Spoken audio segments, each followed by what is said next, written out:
CVSR special, the Road to the Valley Championship. Selland Arena is almost here. We've got a special roundtable basketball discussion for you. We have a few guests, some of the brightest basketball minds around the valley. Starting over here to your right, Mr. John Jones, head coach of Clovis High. We've also got Jason LeFore, head coach at Hoover, and our very own CVSR basketball scout, Casey Musick. You think you know more than basketball? He doesn't think so. Guys, let's get started. I'll start over here with Mr. John Jones. Beginning of the season, give me a team that impressed you. No doubt throughout the year it was Clovis East. I thought they really overachieved throughout the season. They played extremely hard, but unfortunately for them, they got knocked out by a better team in Edison. But then here we go. We talk about Edison. Wow, I went to the game the other night against East, and wow, did they play a great game. So I like Edison right now. They're pretty good, and it should be a great game with Liberty of Bakersfield. Okay, and we're going to kind of keep it D1 for right now. LeFore, give me a team that maybe didn't meet expectations in D1. I would probably go with Clovis West. That's definitely a team I thought with all the team players they have coming back. I understand they're young with juniors, but I thought some of their juniors didn't play to the level of expectations that they thought they were going to play to. And they were surprisingly to get a seed that they finished with. And, yeah, I don't know. Some of the guys didn't play the way they should have played. Right. Casey, how big of a disappointment was Buchanan? Did you kind of think they'd be a better team than what they performed this year? You know, it's kind of tough to say. I think Buchanan's got a lot of athletes there that play other things besides basketball. You've still got some young kids. You've got Donovan Mitchell, who's still a sophomore, who's still growing into his body. He's still trying to figure it out. You got a lot of kids that play football. You got some basketball guys or some baseball guys there. But overall, yeah, I think they had enough pieces and enough size that I expected something a little bit better out of them this year. But, you know, that's why we play the games. Jason, Daryl Edwards, obviously, you know, a star in the section. Calvin Young, some of the big names. Yeah, who was a player that you kept an eye on all year long? Definitely would be Daryl Edwards since he's in my league. Definitely had to keep an eye on him. Didn't do a very good job since I think in the 2 games he combined for 69 points. So obviously I didn't do that good of a job. He did that to everybody. I didn't do that good of a job of watching him. But yeah, he definitely impressed me. Impressed me with his style of play, just how he controlled the game from tip, you know, from offense, defensively, and I was just impressed with his overall basketball game. John, who was a player you kept an eye on all year? Well, I think there's 2 guys. First, Rasheed Randall from Central. What a special talent he is. He's just as explosive as anybody in the valley. He could put up great numbers. And one of my best friends' son, Nate Amundsen, who obviously signed with Concordia. He's a lot of fun to watch. He's got a great skill level, puts up big-time numbers as well. So those 2 guys from Central are pretty special players. Casey, you know, Mr. Basketball. Give me a lower division player that impressed you. What are we talking about? We just talked about a D2 guy. So how low would you like me to go? Give me a D3-4 guy. A D3-4 guy. You know, in a Division 4, Alex Shakur Major, Washington Union. The kid plays with such a high motor. He's just a beast. He's big. He's strong. He's athletic. You know, he probably averages about 15 rebounds a game. Without him, the Washington Union doesn't win half the games they've won so far this year. Division 2, John, what Hanford, are they a head and shoulders above everybody else? I don't think you're ever head and shoulders above anybody, and that's why we play the game. There's 4 really quality teams in it. We had the opportunity to play Hanford, and they have an excellent coach in Brad Felder. He's going to have them ready to go, and I think Hanford will make it through, but Garces could give them everything they can handle, no doubt about it. So, but I do like Hanford. Okay, Casey, you were saying earlier today, you think Independence beats Fresno tomorrow? You know what? This is my issue with Fresno. Fresno has got some talent. Obviously, they got Daryl Edwards, they got Javion Jones. My issue with Fresno is they don't have any depth, and it has showed in the first 2 rounds. They've given themselves big leads in the first half, 15 points plus. I was at the first game against Sanger. They were tired. They were tired in the fourth quarter. You could see Sanger starting to chip away, 15 to 10 to 8 to 5. All of a sudden, it was 3. And it happened the other night against West as well. I mean, they play so much in the first 3 quarters that they don't get a lot of rest. That, you know what, Independence is tough. They play in a tough league. They play in the SWYL down in Bakersfield. That's a Division I league. You know, so I tell you what, for me, that's a toss-up.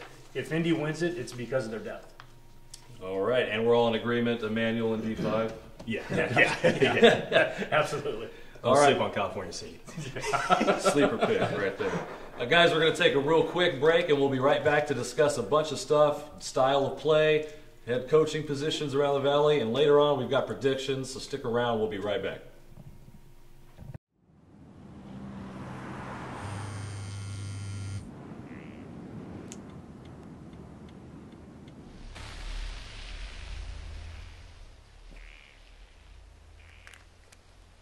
Not only does texting while driving significantly reduce your reaction time, but you are also 10% more likely to leave your lane.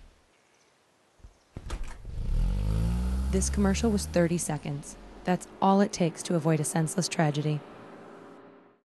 And we're back talking basketball here in the Valley. One thing I want to touch on, Casey, I'll start with you, is are coaches in this section doing a good job of getting athletes ready for college, developing those players? You know, I think you've got your different situations. I think, for one, you've got to look at the area that we're in. We don't have 6'5" guards here. When you're 6'5" and if you're 6'5" early and young, you get pigeonholed to playing the post because of the area we're in. You know, I got a great, example is Calvin Young. Calvin Young's a kid who's 6'4". He's got long arms. He's got serious bounce. He can actually shoot it fairly decently, but he's never left that short corner. He's been stuck at that short corner for 4 years now. He's going to Humboldt. I mean, no offense to Humboldt, no offense to Calvin. I love the kid. Played for me at Travel a little bit in the fall a couple years ago. But he's a guard. He's a guard at the next level. When he gets to the next level, exactly. He's 6'4". You're 6'4", and even at 6'4", you're a short, undersized guard. I mean, most high major D1s are looking for a 6'5" and above type guards, especially nowadays. You got guys like Kevin Durant at 6'10", who's a shooting guard. He's a freak. I mean, obviously he's a type of freak. I think coaches, we have great coaches. We have good guys. I like all the guys that are here. I don't have any issue with any of the guys that are here. Let's look at the history. Last year there was not one D1 kid. You had a kid like Corey Silverstrom. That kid's got some skill, but I just didn't see. There's some things that you don't see. Why aren't these kids getting to the D1 level? You know, what are they not being prepared for? And here's what I'm hearing is we don't have time to teach them to play defense. They're playing this zone press. We don't have time to teach them to play man-to-man defense. I had past kids that have played in the system that come back to me and go, Coach, it took me a year and a half to learn how to come off the screen. Okay, let me stop you right there. Let me get a coach's point of view. Give us the line you have to ride in developing players and trying to win, because this is your livelihood. Yeah. You've got to win. Absolutely. But at the same point, you have to be known for at least I develop good players. How do you work that? Well, as a high school coach, we're first committed to our teams, and we're developing our programs. We're developing the kids within the program. We're teaching them to be the best basketball players they could be and developing their skills. There's no doubt that sometimes as a high school coach, there's a whole nother level out there to being recruited. And I think if there's one area we could do a better job, and I know Casey, starting up the Monsters is becoming a big help to the Valley in marketing our players, but they have to go out and get seen. And we don't have college coaches coming into our gyms because of what they have done in the 8th or 9th or 10th grade. It's what they've done at these big time camps or their AAU tournament in Vegas, because these colleges will only have a few weeks to evaluate kids. And so the high school coaches working in connection with the AAU coaches is huge. It's big time for the success of not only the programs, but most importantly the kids, and that's why we're all here. And, myself as a high school coach, it's important that I work with the Monsters and with Casey and Musick, and we work together in building these kids up, because it's tough to get a Division I basketball scholarship. Like Casey hit on, there's not a lot of big time talent in our area. I think there's some NEI kids, there's maybe some low end Division I kids, But you got to remember, college coaches are trying to keep their job or move up to the next job. Right. And they're not looking for a 6'2" shooting guard who shoots it fairly decent. They're looking for a 6'6" shooting guard who's got a 6'9" wingspan and who's going to get them a better job. Or so it is tough, and there's no doubt that in the Valley, one thing we've always done is we've always gotten along with each other, and we've always worked hard. Right. But us as coaches and AAU coaches keep developing these kids and do our best. And for some kids it's junior college, some kids it's NAI, Division II, wherever it might be. But try to get kid scholarship is the biggest thing. Okay, you touched on it real quick, with the Monsters and what Casey's doing there. Jason, how tough is it with Clovis having feeder schools and getting kids bottled in? Fresno Unified doesn't have that. What do you how tough is it for you to go? About I'll that? figure it out right now. I'll find out here in the next couple of weeks. But I think it is difficult for the fact too, like Coach Jones was talking about. Like I don't know who's coming into my schools. I don't know I have certain elementary schools now, but I don't know exactly my junior high who coming from my junior high is coming to me. But at the same time, Coach Jones talked about we have 2 universities that have basketball programs in our area. You have Fresno State, all right, D1. We talked about it. We don't have very many D1 players, let's be honest. No. You have an NAIA, or now Division II, Fresno Pacific. Just went Division II. They have one kid. Phil Randalls, from this area. He doesn't recruit. They got Jackson, too. Oh, they have Jackson, but they don't recruit many kids right out of high school. All their kids usually come right out of JC's. So the next closest school you have is Bakersfield or UC Merced, and UC Merced's NAIA, I believe. So you're not getting a hotbed. Whereas I understand the college coaches, you can go down to LA.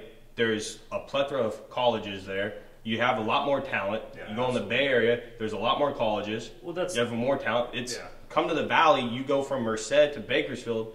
You find 4 colleges. A lot of it is their budgets.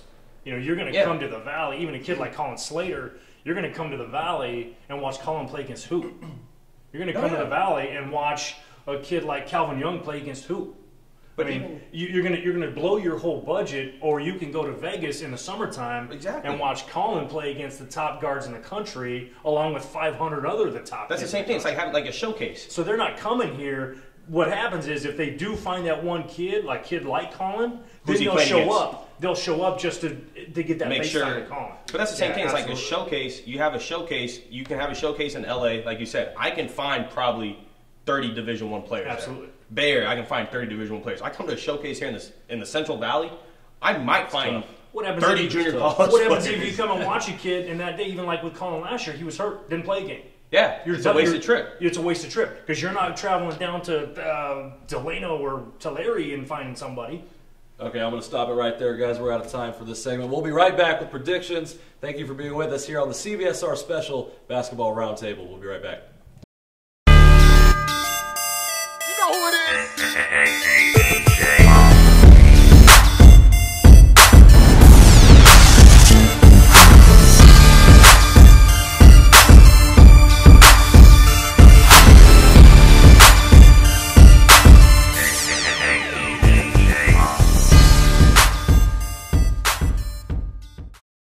Welcome back, folks. Thanks for joining us here on this special basketball roundtable discussion.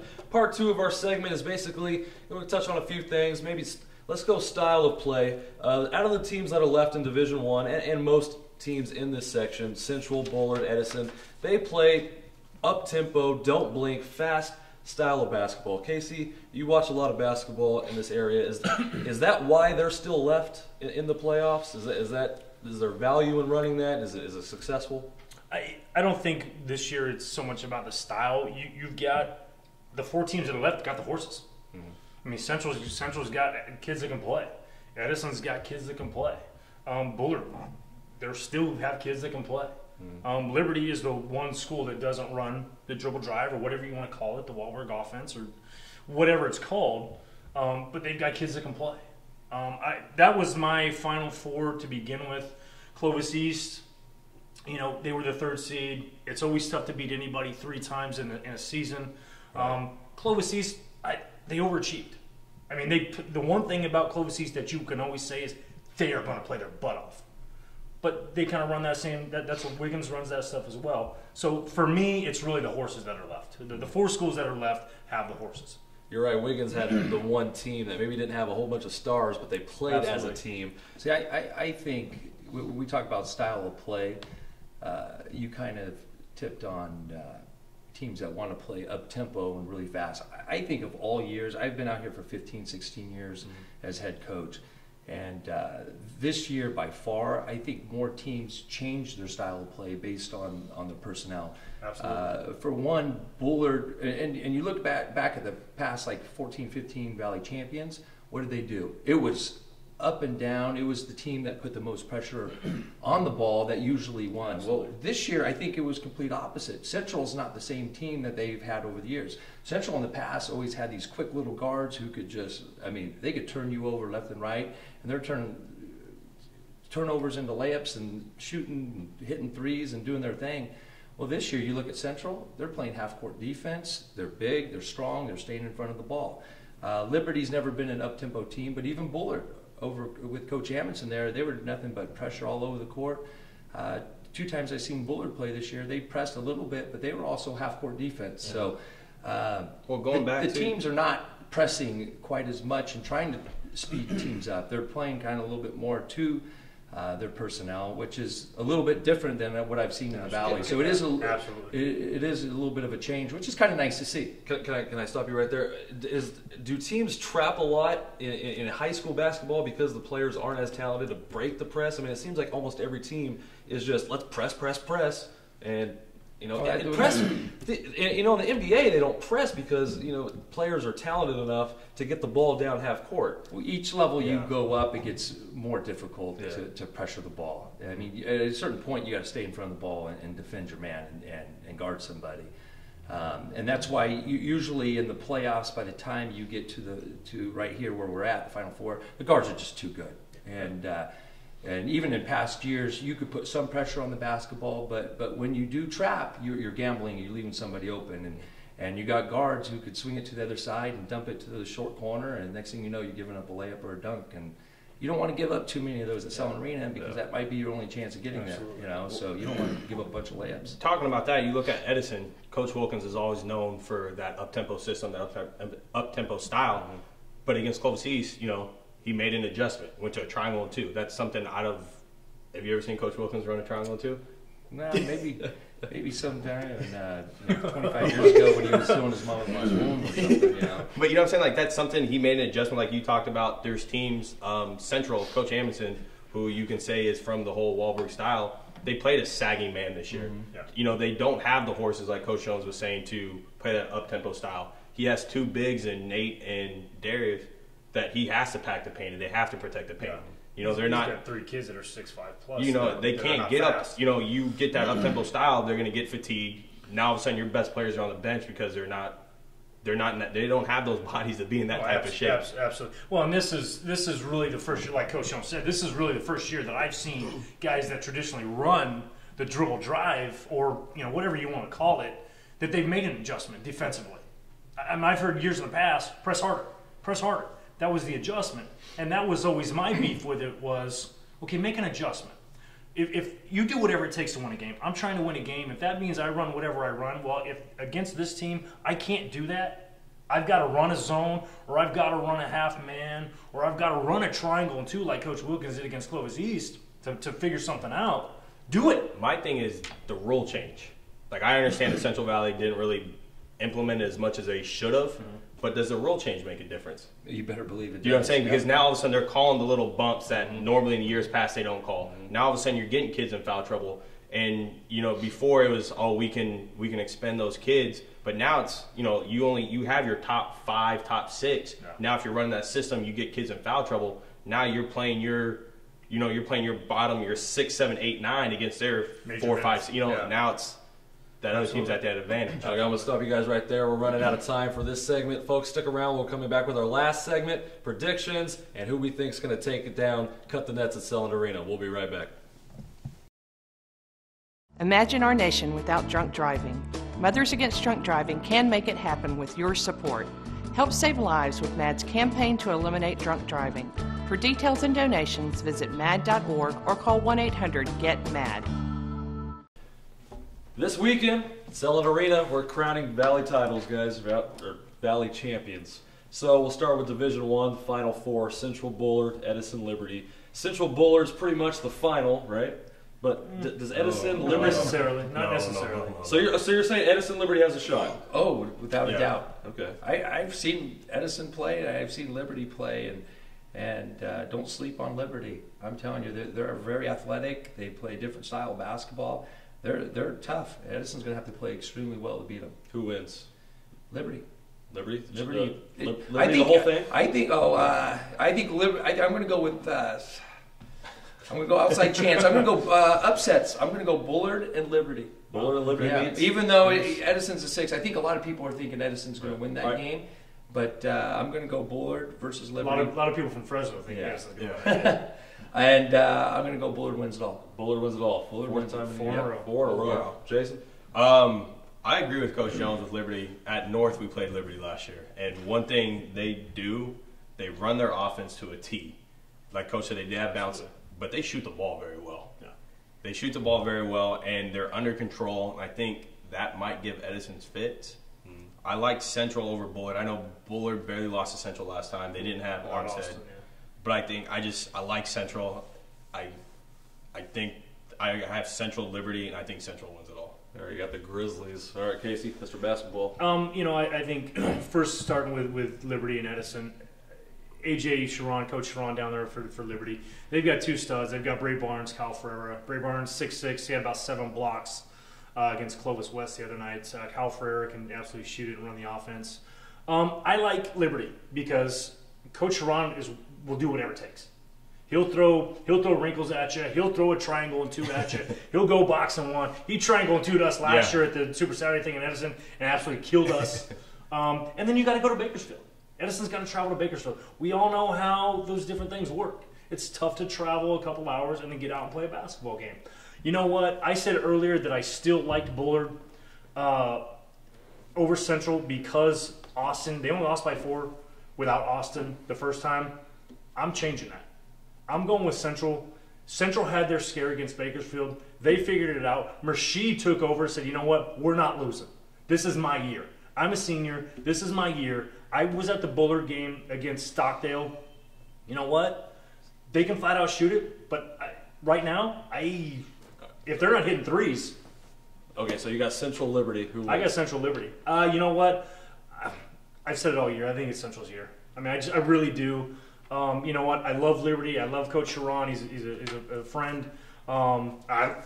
Timmy's a friend too. We got to move on to D2, but we got 2 Grizzlies and a Bullard night. I'm with Coach John Jones. I think Bullard does it. 4 in a row. All right, D2, Roosevelt, Dinuba, Fresno, Independence. That's D3. That's That's D3. D3. Let's see. Whoa, what happened to my D? There's my D2. All right, Ripped it off. got ahead of myself. Good catch, guys. Good catch. All right, Hanford, Menachie, Garces, El Diamante, the 5 seed thrown in there. Jason LeFore, what do you got?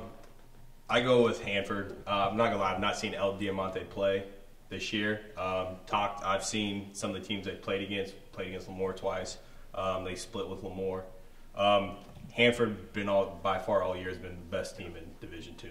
I have them beating LD, and I have Garces beating Menachie. I think Garces might have the 2 best players in Division II, in Jackson and Crony.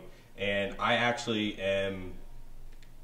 I think Hanford Felder does a great job at Hanford. I have Hanford win it. I think their pressure will wear down the 2 guards at Garces, and Hanford will prevail. Hanford D2 champs, Jones. Well, we did play Hanford, and we did play El Diamante, so I do like Hanford in that game, being that Hanford beat us and we beat El Diamante. Unfortunately, I didn't get to see Garces and Menachie play, but there's a reason why Hanford's the number 1 team, because they are the best team, and they will be raising the banners. That's raising 2 the for trophy. Hanford. All right, Musick. Kind of keep it short. I don't want to be a homer because I got some kids that play for me out of Hanford. Garces is not the number 1 seed because Crony didn't play the first 10 games of the season. He was just going to concentrate on football. We were actually at the first game. He came back. Garces is tough. My issue with Garces is it's Sheldon and Crony. Yeah. I mean, it's Sheldon and Jackson. Sheldon Crony, Are they or ready? Rashad Jackson. That's it. I got to go with Hanford. They're deeper. Those are both guard-driven teams. Hanford's already beat El Diamante a couple times by double digits. I see them holding home court. I got to go with Hanford. Hanford winning it all. It's a clean sweep. Hanford all the way around. All right, guys, running out of time. Let's make this quick. Division 3, Jones. Who you got winning it all? There you go. Roosevelt. The 1 seed. Yeah, Roosevelt over Fresno High. Another battle of NYL. Another battle of Fresno Unified. Wouldn't that be something? It'll be a great game. Hopefully, a packed house for those kids. So, Jason. This is tough just because it's I have 2 league opponents. I'm actually going to go against my 2 league opponents. I'm probably not going to be loved at our meeting. I think Dinuba is going to upset Roosevelt. I think Dinuba is going to throw some wrinkles at Roosevelt that they haven't seen, and they're going to get that upset there. And I have Independence over Fresno. And I have Independence beating Dinuba in the championship. Independence Dinuba. I like it. You're going out the box.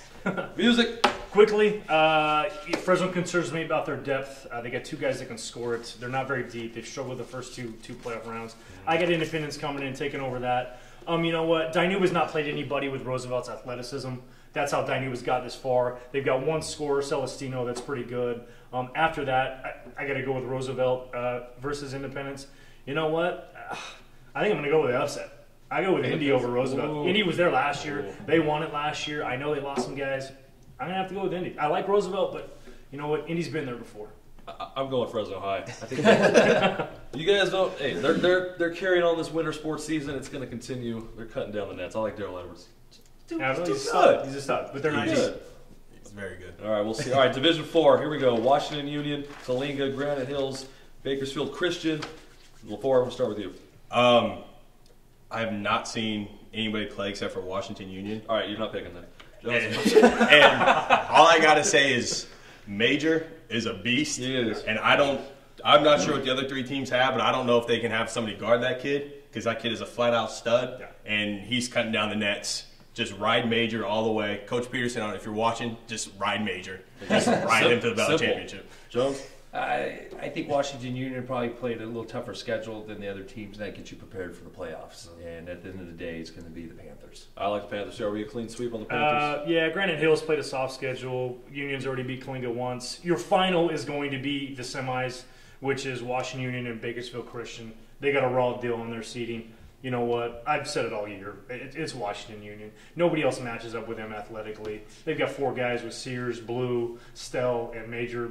Those 4 guys are head and shoulders above what they're going to face. All right, clean sweep on the Panthers. D5, is anybody take down Emmanuel? No. Well, who's your sleeper pick? I said California City. Said California City earlier. Didn't know they were playing Emmanuel. I thought they were playing Tranquility first. But unless Colin Slater transfers to California City and plays for California City, that's the only chance California City has to beat Emmanuel. Yeah. But I'd go with Emmanuel. I don't know if California. Yeah, I'm going with Emmanuel. Yeah. I mean, I think we're a clean sweep on Emmanuel. Yeah. It was tougher for them to win their league than it's going to be to win the second championship. How good do they do in state?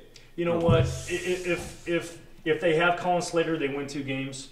I'm going to give them their first home game. They're going to win that one. But you got to realize Capital Christian, who's destroyed Central the last couple of years, has a couple 6'8" kids. Right. Capital Christian's ranked top 5 in the state. They don't have Emmanuel doesn't have the horses to go. No. Yeah. So is Price still D5? Yes.